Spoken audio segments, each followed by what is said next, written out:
里是高雄美浓福安国小，退休主任谢怡文继续发挥天职，回校传授美浓客家八音，希望把这美好的声音保留下来。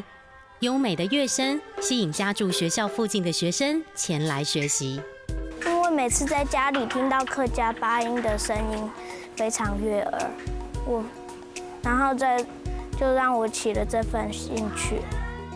但对初学者来说，这乐器并不好驾驭。刚开始拉的声音有点像杀猪的声音，让我连听都听不下去了。可是到后面越拉越有兴趣，尤其是唢呐，他们在学习的时候，当然都会有一些的瓶颈，因为会有蛮多的障碍。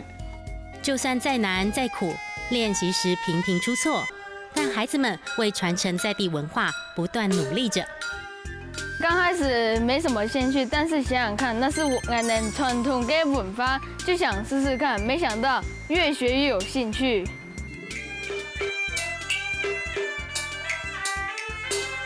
一遍又一遍的练习，没人喊苦，因为期待上台演出展现成果，是孩子们突破困难最大的动力。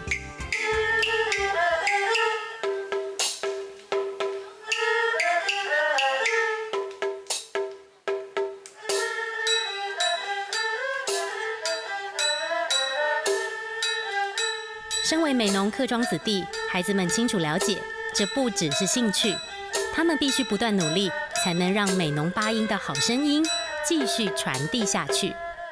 上课喽！傳統嘅文化，傳統嘅文化，傳統嘅文化。